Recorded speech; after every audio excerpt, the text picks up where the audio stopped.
He starts off, Paul, we've been talking about this idea of learning how to live in the Spirit or walk by the Spirit.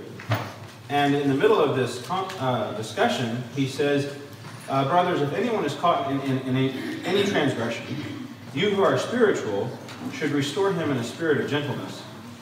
And what we have done, and when I say we me, what I've done in the past is I've focused on that restoring thing, and I've thought that this was an instruction for all Christians to go and help the person who is struggling with something.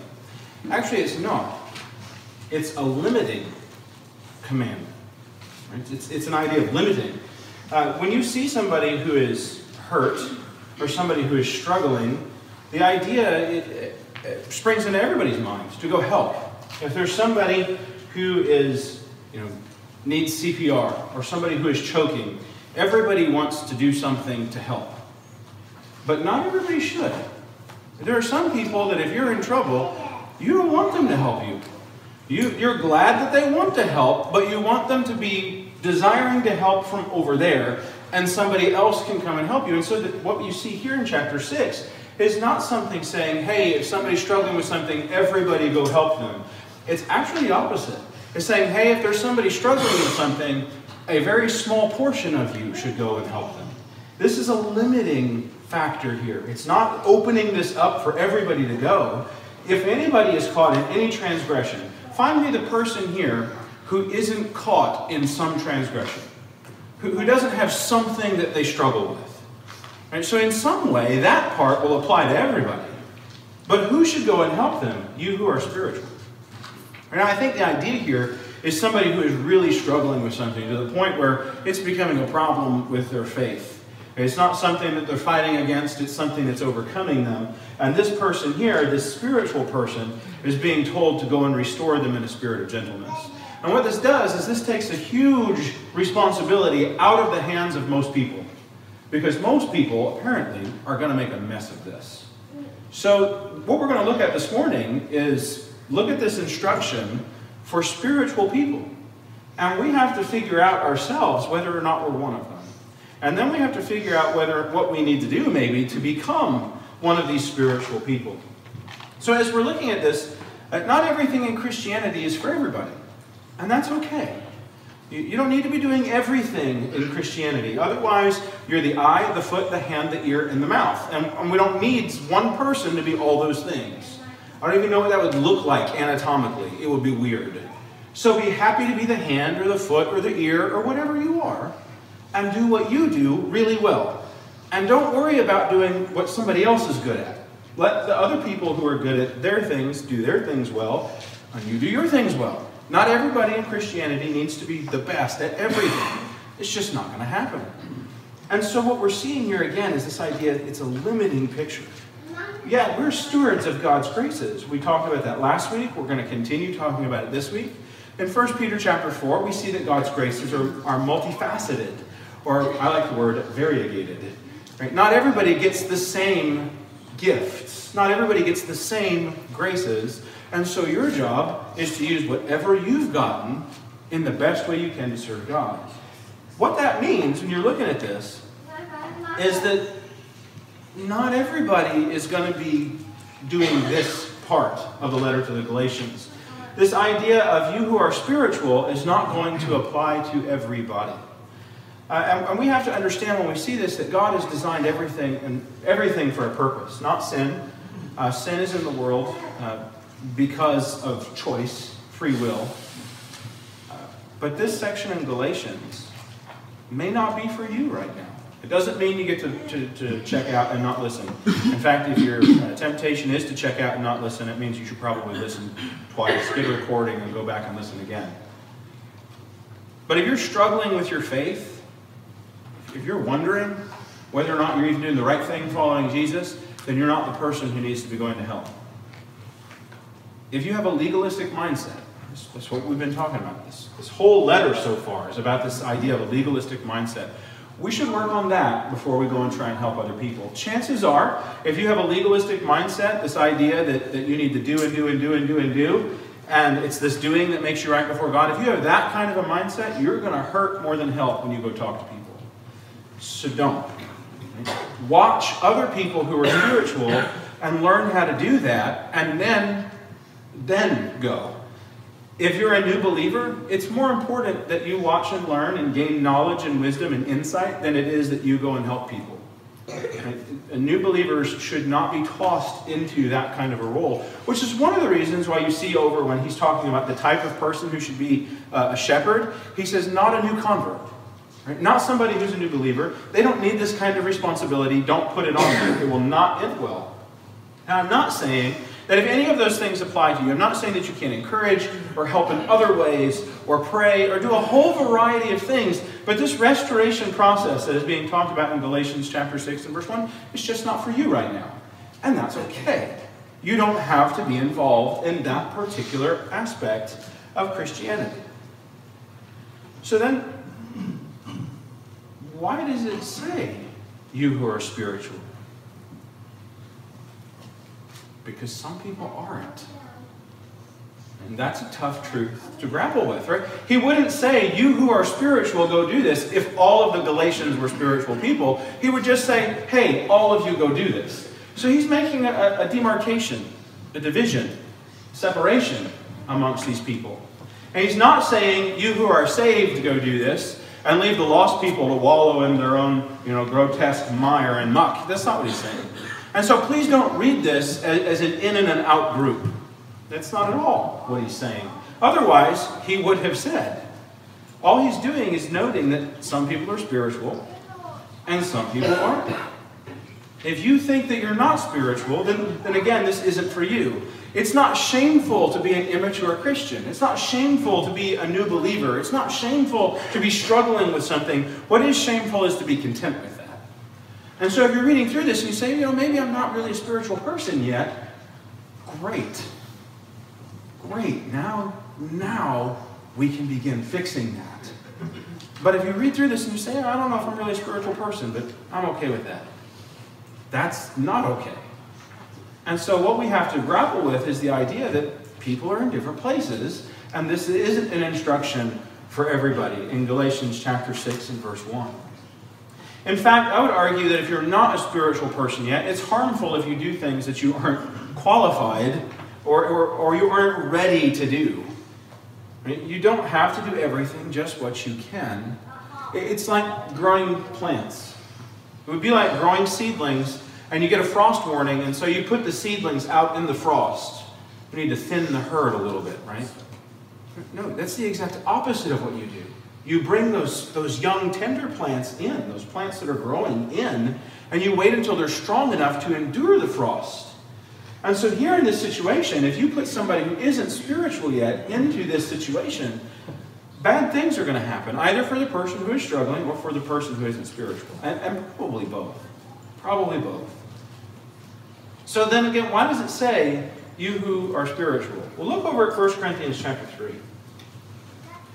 Again, the contention, or the point I think he's making, is that not everybody is. Not all Christians are spiritual people. And again, it doesn't mean they won't be saved. It just means they're not spiritual yet. And here's a pretty good example of that, just spelled out in plain language. But I, brothers, could not address you as spiritual people. Right? Paul's just finished saying over in 1 Corinthians chapter 2 that spiritual people are able to find the deep hidden mysteries that God has for us. And mystery doesn't mean like a murder mystery. We have to go figure it out. It just means things that were covered up. We're able to see under the lid, so to speak. We're able to open the treasure chest and find the beautiful things that God has in store for us. But I couldn't, he says to these Corinthians, address you as spiritual people.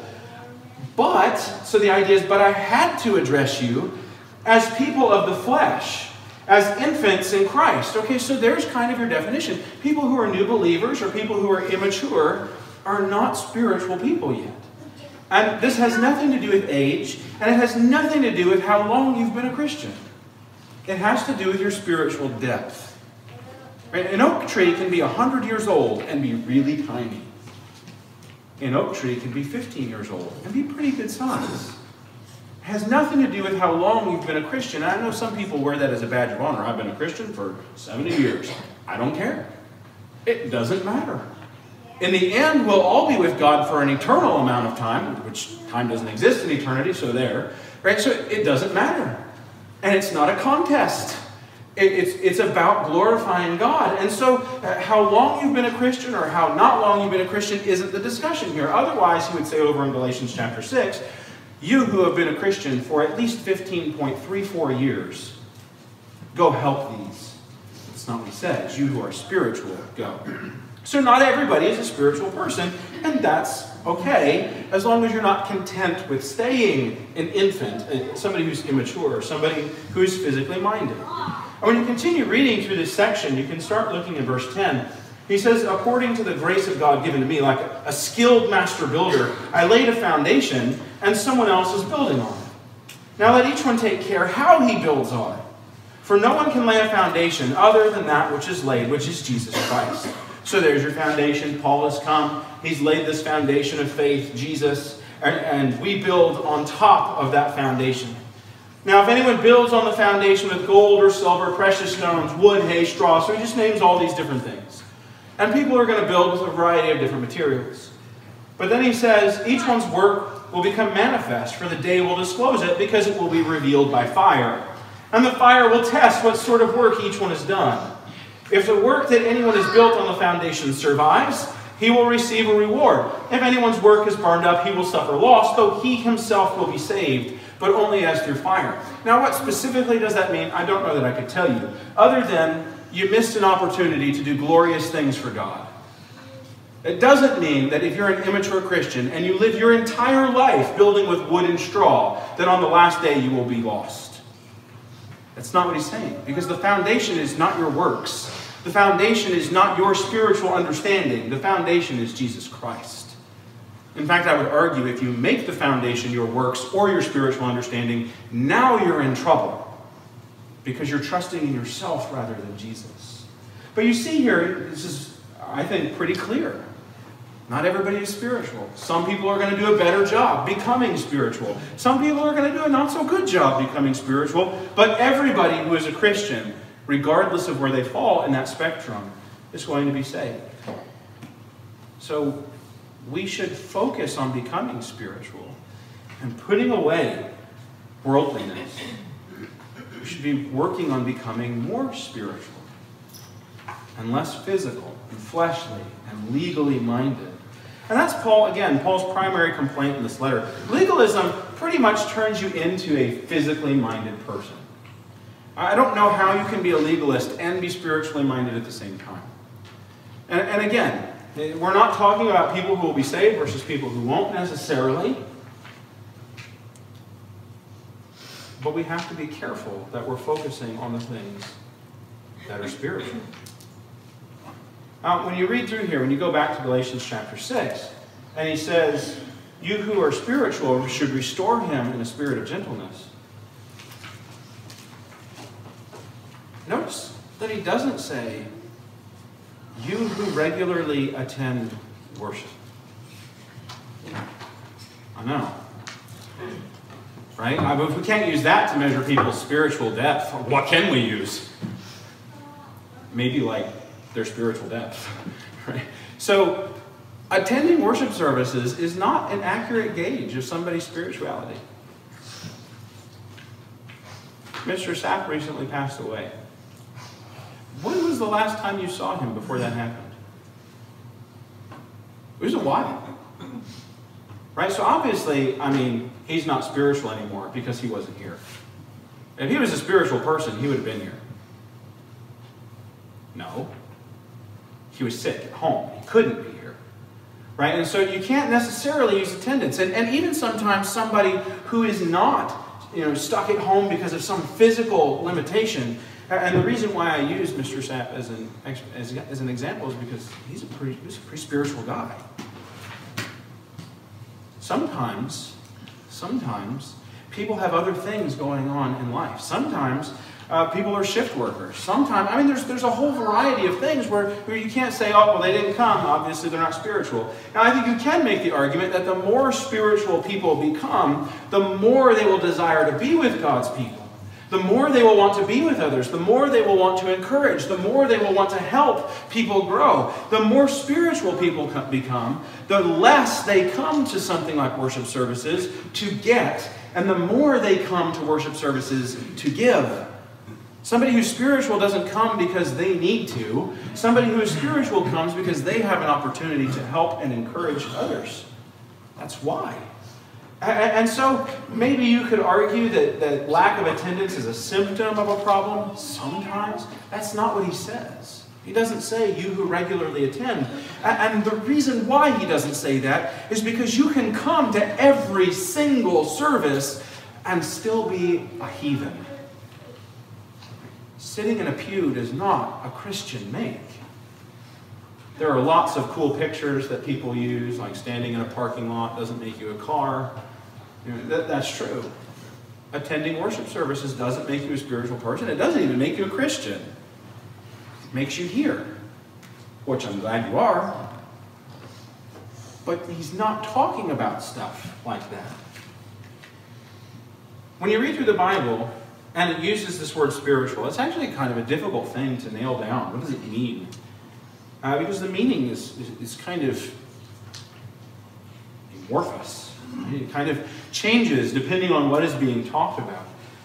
But when you read through things like the Old Testament, there's some interesting things that take place. Interesting things we see described. When you read through the New Testament, you read what the New Testament says about the Old Testament, there are some interesting things that are described. Turn over to Hebrews chapter 9. Because again, we're trying to figure out what does he mean? You who are spiritual. Does he mean you who have the most Bible passages memorized? What do you mean? Now, in Hebrews chapter 9, verse 1, he starts off, he says, "Now even the first covenant had regulations for worship and an earthly place of holiness." That word earthly is important. Because what he's going to do throughout chapter 9 is he's going to make contrast between worldly things. Earthly, worldly, same thing. He's going to make contrast between earthly and worldly things and between things that are spiritual and inner. Right? That's going to be the distinction that he makes. And so he goes through and he talks about all these physical things. There's this lampstand, which is really cool. There's this bread, which is physical, actual bread that sits down on a plate. There's this physical place called the holy place. There's a physical curtain. Behind that is another physical place, the most holy place, with a physical altar, a physical urn, and all these things that are earthly, physical, and carnal. And all of that is earthly and physical and carnal. And he's going to go on and he's going to start in verse 9. When you keep reading through that section, he just describes all this furniture, all these things, these ordinances. And he's going to say in verse 9, these things are symbolic for the present age. And according to this arrangement, gifts and sacrifices are offered that cannot perfect the conscience of the worshiper, but deal only with food and drink and various washings, regulations for the body imposed until the time of Reformation. What did he just say? These are all physical things. And these physical things don't necessarily have a spiritual effect.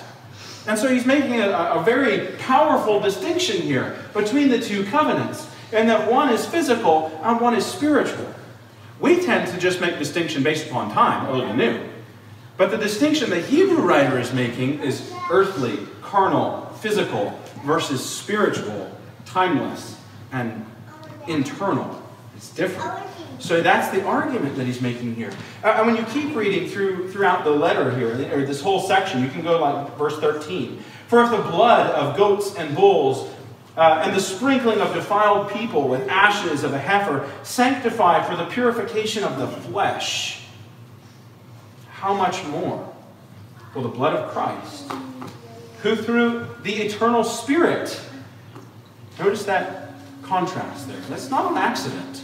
Flesh, spirit, "who through the eternal Spirit offered himself without blemish to God, to purify our conscience from dead works to serve the living God."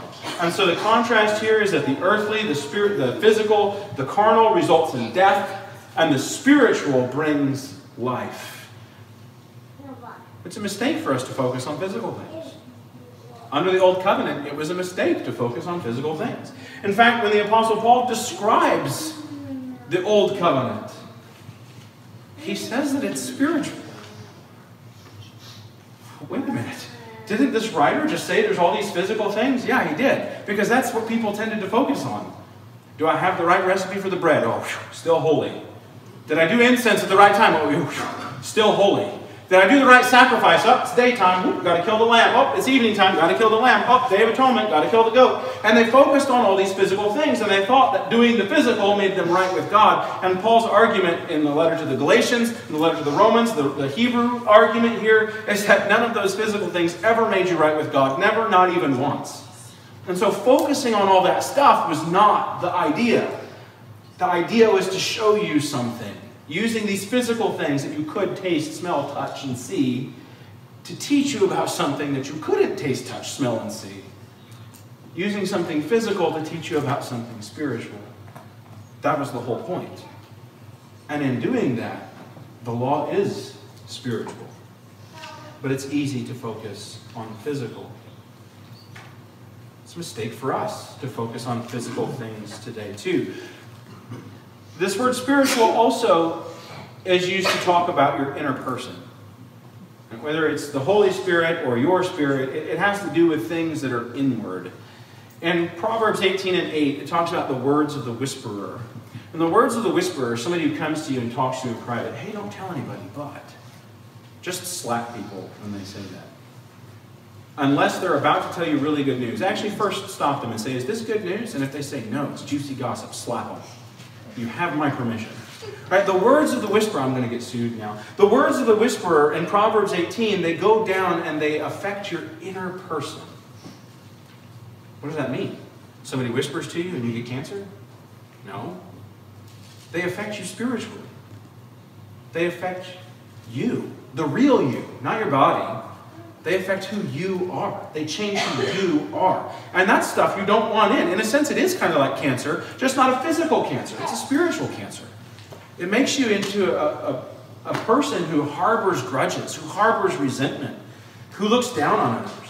In Ephesians chapter 3, I want us to look at this prayer. This is a very spiritual prayer in Ephesians chapter 3. And look at what he focuses on, starting in verse 14. Ephesians 3:14, for this reason I bow my knees before the Father, from whom every family in heaven and on earth is named. That means everybody comes from God, ultimately. That according to the riches of his glory, he may grant you to be strengthened with power through his Spirit, spiritual prayer, in your inner being, your spirit, so that Christ may dwell in your hearts through faith, that he may be in you.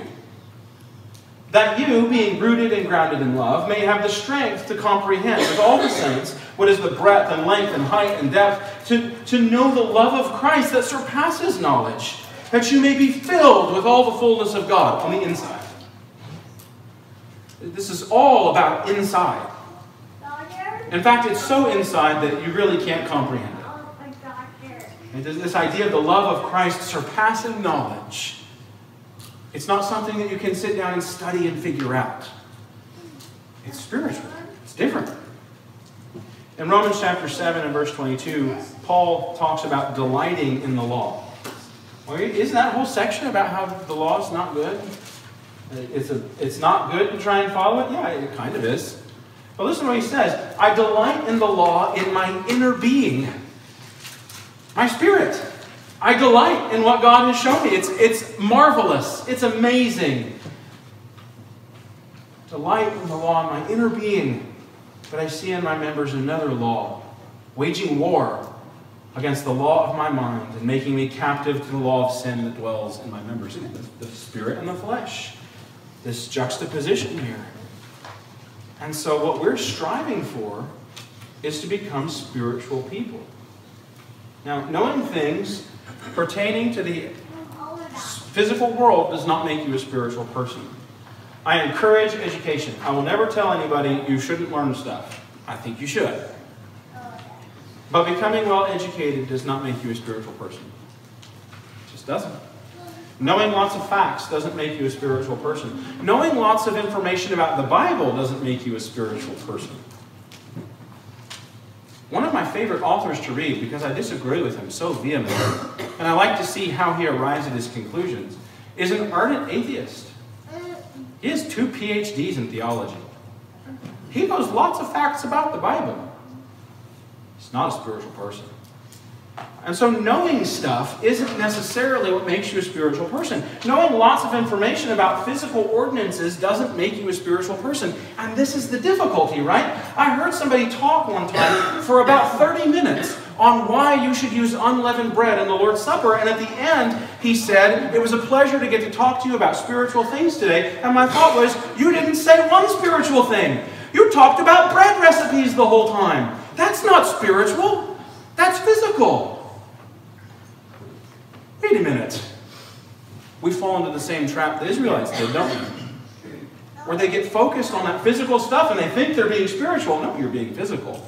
Now, does that mean that those things don't matter? No, they absolutely matter. Did God expect them to offer the sacrifices in the morning and the evening? Yes. Did God expect there to be incense, showbread, the Day of Atonement? Yes. But why did he expect all those things? Because his people had become spiritual and they were learning from him and they wanted to glorify him and praise him and honor him. And so that's kind of the difference here. But standing up and talking about bread recipes for half an hour is not going to make you a spiritual person.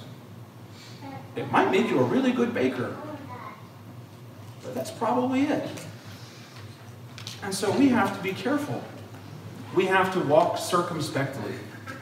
It takes a lot of maturity to see the dividing line between what is spiritual and what isn't, and what will really help somebody's inner being, what will help enliven, what will help encourage, what will help bring somebody back spiritually, rather than just getting them to go through physical motions again.